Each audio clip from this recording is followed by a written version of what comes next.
नमस्कार दर्शकों, बापू वार्ता न्यूज नेटवर्क में आप सभी का स्वागत है। आज वैसे हम तिरोड़ा गोरेगांव विधानसभा क्षेत्र के अंतर्गत कुछ हमारे मन में कड़वे सवाल है और हमें मीडिया के जरिए बार बार अवगत कराया जा रहा है कि जो पुराड़ी बोरगांव कवलेवाला जो मार्ग है वह रास्ते की अवस्था अतिशय जीर्ण अवस्था है। वहां से स्कूल से जाने आने वाले जो बच्चे हैं उनको तकलीफ होती है, जो आवागमन करने वाले प्रवास करने वाले जो नागरिक है जनता है उनको तकलीफ होती है।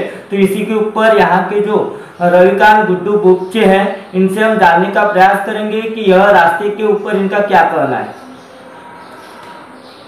मेरा ऐसा कहना है कि जो आपने समस्या मुझे बताई है वो एकदम जेन्युइन समस्या है। मेरे पास भी अनेक प्रकार कार्यकर्ताओं के हमारे ग्रामीण भाग से आती है, पर दुर्भाग्य ऐसा है कि मेरे पास कोई भी एडमिनिस्ट्रेटिव पावर नहीं रहने की वजह से मैं हक से वो काम करा नहीं सकता। मुझे करने के पावर्स नहीं है। मैं सिर्फ इतना कर सकता हूँ कि वो काम को मेरे लेटर पैड पे डाल के मैं नियोजन में डालने का प्रयास करता हूँ। मैं कई बार यहाँ के स्थानीय विधायकों को देने का प्रयास करता हूँ, जिला परिषद में नियोजन में डालता हूँ।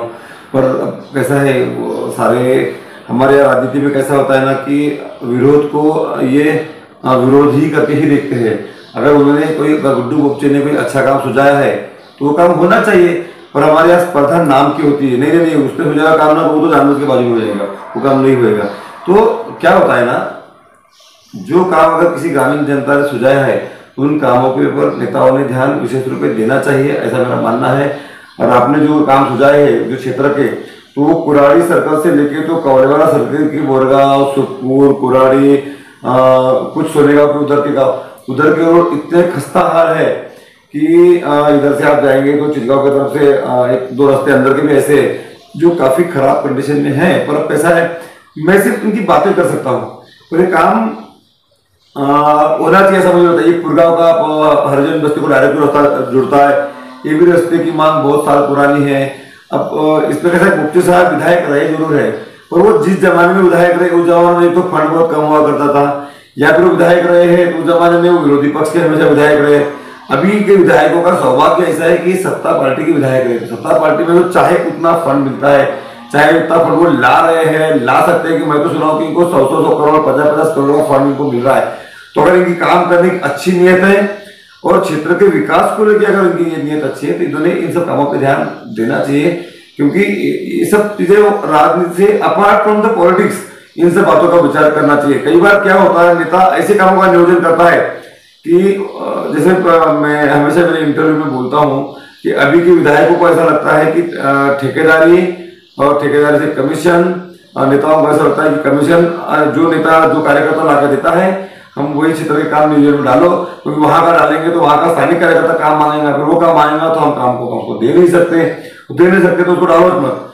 तो अभी भी अगर ये it's a part of inquiry, हमारे यहाँ 25-15 के पत्र के ऐसे अनेक काम है, या तो ये काम वही काम होते गए हैं या कई काम ऐसे जिन कामों के बिल निकले हैं फिर काम हुए कि नहीं हुए हैं, ये सब तुम्हारे इंक्वायरी का पार्ट है। और मुझे लगता है आपका ऐसा कहना है कि मेरा कहना यही है, अभी भी कुछ बिगड़ा नहीं है। जिनके पास सत्ता है, पावर है, जो बैठे हैं इन सत्ता के कुर्सियों पे, उन्होंने ये काम, जो जनता है जो उनके आए जनप्रतिनिधि, अभी तो कैसा है विधायक भी हमारे बीजेपी के हैं, सांसद भी हमारे बीजेपी के, हमारे जिला परिषद के आला नेता सब बीजेपी के, उनके हाथ में जिला परिषद है, महाराष्ट्र की सरकार बीजेपी की सरकार है और देश में प्रधानमंत्री भी बीजेपी के ही।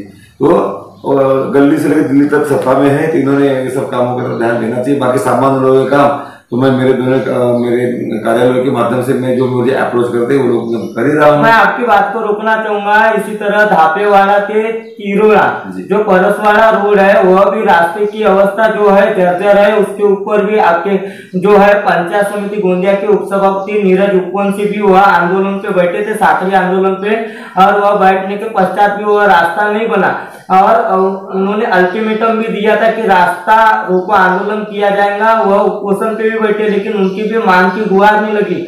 और लोगों का सवाल कहीं न कहीं उठाया जा रहा था कि एक तरफ सत्तावादी पार्टी है और एक राष्ट्रीय पार्टी है, और पार्टी राष्ट्रीय रहने के बावजूद भी काम क्यों नहीं हो रहे, वह रास्ते की अवस्था ऐसी ही रहेगी क्या?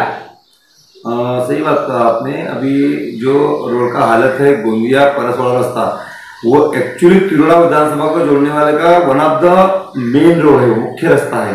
क्योंकि परसवाड़ा जो फाटा आता है, जो कहा कि परसवाड़ा रास्ता है ये गोंदिया से तिरोड़ा अप्रोच करने के लिए मुख्य रास्ता है। और इस रास्ते का अगर आप परसवाड़ा फाटे पे आते हैं तो वहां से उस जंक्शन से राइट टर्न लिए तो मध्य प्रदेश को हम ज्वाइन कर सकते हैं, और लेफ्ट लिए तो हम वापस तिरोड़ा के तरफ, शहर के तरफ मूव कर सकते हैं। पर इतना मुख्य रास्ता भी आज इतना साल 1.5 साल से खराब पड़ा है, उस पर शादी मरम्मत तक नहीं हो रही है।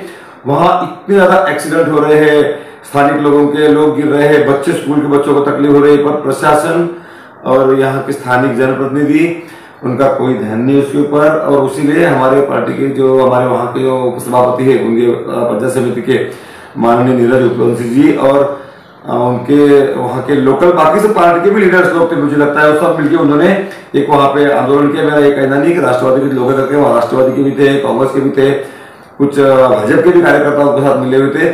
एक जनता के आवाज थी और उन्होंने एक संयुक्त साकड़ी उपोषण का उन्होंने आंदोलन भी किया था।